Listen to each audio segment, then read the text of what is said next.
Assalamualaikum warahmatullahi wabarakatuh. Perkenalkan, nama saya Anissa Salsabila Nasution, NIM 0501192108.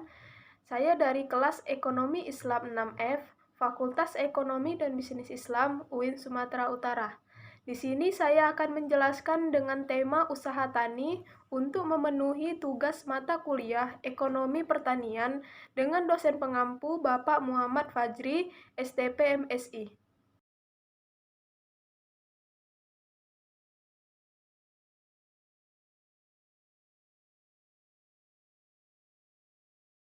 Materi yang pertama yaitu pengertian usaha tani, yang kedua manajemen usaha tani, yang ketiga hubungan antara faktor produksi dengan produksi, yang keempat perhitungan biaya usaha tani. Materi yang pertama yaitu pengertian usaha tani.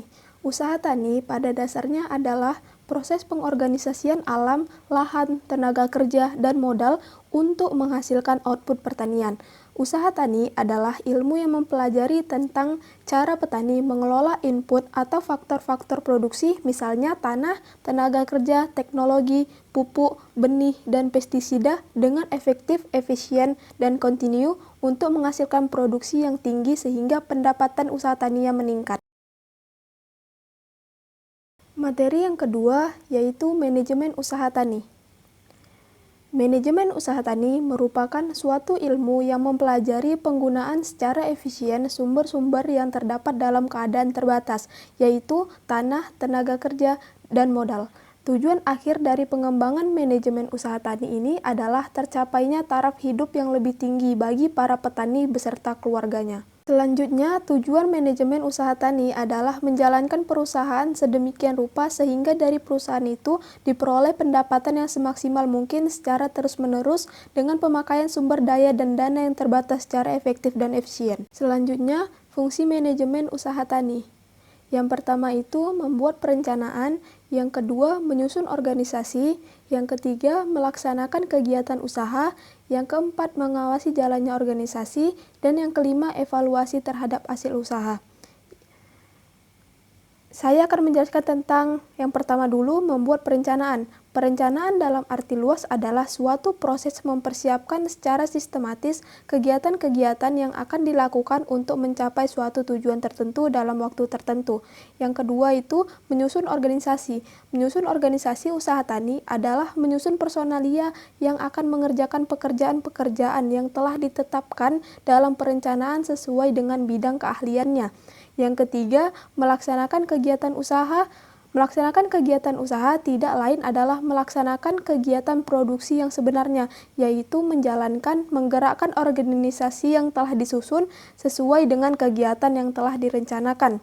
Yang keempat, mengawasi jalannya organisasi. Mengawasi jalannya organisasi usaha tani tidak lain dari mengamati dengan cermat agar segala sesuatunya bisa berjalan sesuai dengan rencana. Yang kelima, evaluasi terhadap hasil usaha. Tugas membuat penilaian terhadap hasil usaha dapat berjalan bersama-sama dengan tugas mengawasi jalannya kegiatan usaha. Materi yang ketiga yaitu hubungan antara faktor produksi dengan produksi. Fungsi produksi menghubungkan input dengan output dan menentukan tingkat output optimum yang bisa diproduksi dengan sejumlah input tertentu, atau sebaliknya, jumlah input minimum yang diperlukan untuk memproduksikan tingkat output tertentu. Fungsi produksi ditentukan oleh tingkat teknologi yang digunakan dalam proses produksi. Karena itu, hubungan output-input untuk suatu sistem produksi merupakan suatu fungsi dari tingkat teknologi, pabrik, peralatan, tenaga kerja, bahan baku, dan lain-lain yang digunakan dalam suatu perusahaan. Materi yang keempat yaitu materi terakhir, perhitungan biaya usaha tani. Biaya usaha tani dihitung berdasarkan jumlah nilai uang yang benar-benar dikeluarkan oleh petani untuk membiayai kegiatan usaha taninya yang meliputi biaya sarana produksi, biaya tenaga kerja, dan biaya lain-lain. Untuk menghitung Analisis biaya usaha tani, yang pertama itu analisis biaya.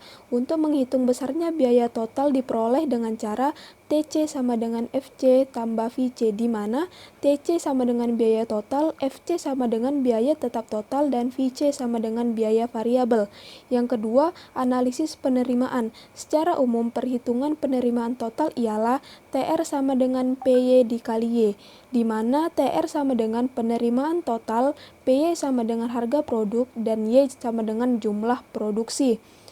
Dan yang ketiga yaitu analisis pendapatan. Untuk menghitung pendapatan digunakan rumus PD sama dengan TR dikurang TC, di mana PD sama dengan pendapatan, TR sama dengan penerimaan total, dan TC sama dengan biaya total. Yang keempat, analisis R per C. R per C adalah perbandingan antara penerimaan dengan biaya total, di mana RC sama dengan penerimaan total dibagi biaya total, di mana revenue besarnya penerimaan yang diperoleh dan cost sama dengan besarnya biaya yang dikeluarkan. Selanjutnya, studi kasus dari usaha tani. Saya mengambil jurnal tentang penerapan fungsi manajemen dan analisis finansial budidaya bawang putih, studi kasus petani bawang putih di Desa Cipendawa, Pacet, Cianjur, Jawa Barat, dengan nama penulis Tri Waluyo dari Program Studi Agroteknologi Fakultas Pertanian Universitas Nasional.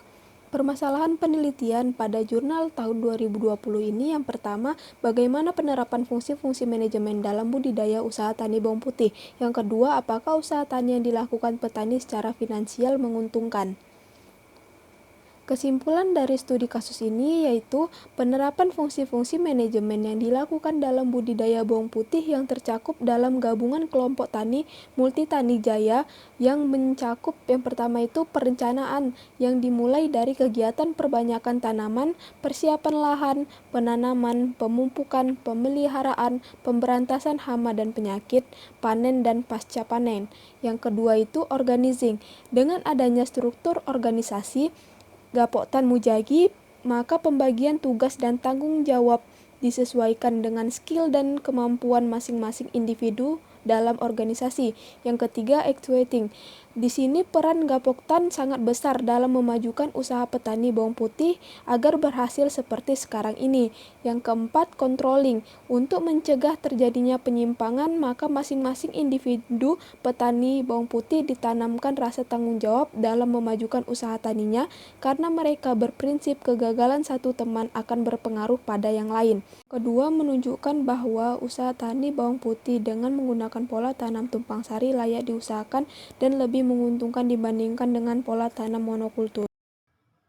Sekian dari penjelasan video saya, mudah-mudahan dengan video tersebut bisa menambah ilmu dan pengetahuan bagi kita semua. Apabila ada kesalahan, saya mohon maaf. Kepada Allah saya mohon ampun. Wabillahi taufiq wal hidayah. Wassalamualaikum warahmatullahi wabarakatuh.